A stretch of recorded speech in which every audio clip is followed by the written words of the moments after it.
It's me, Mr. LP from the Reading Studio, and it's time for another chapter in Charlotte's Web by E.B. White. Let's get reading.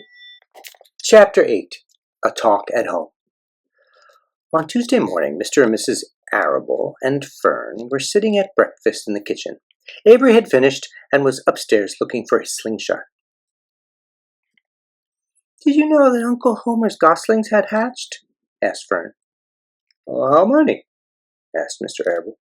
"7," replied Fern. "There were 8 eggs, but one egg didn't hatch, and the goose told Templeton she didn't want it anymore, so he took it away." "The goose did what?"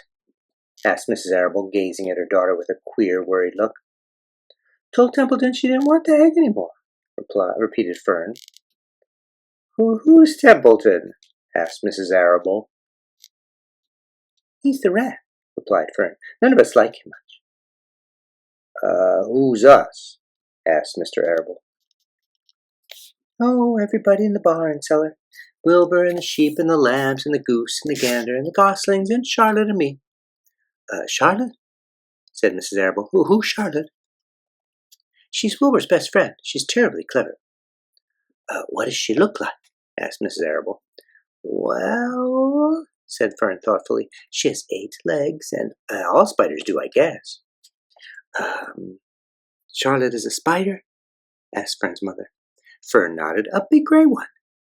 She has a web across the top of Wilbur's doorway. She catches flies and sucks their blood. Wilbur adores her."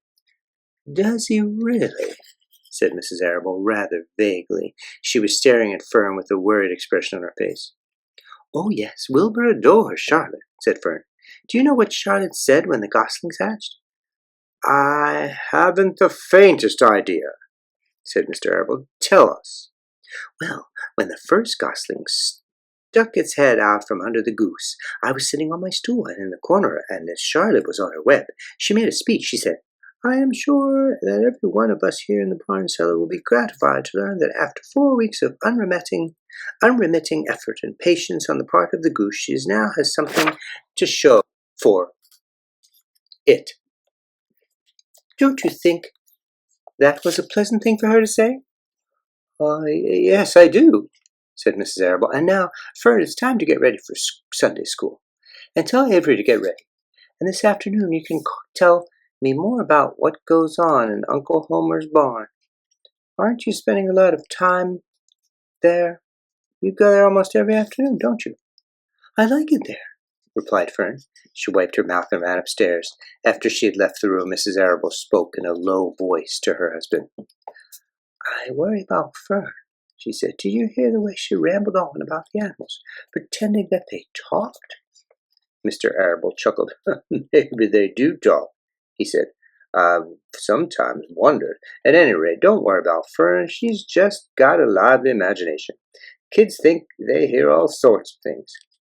"Well, just the same, I do worry about her," replied Mrs. Arable.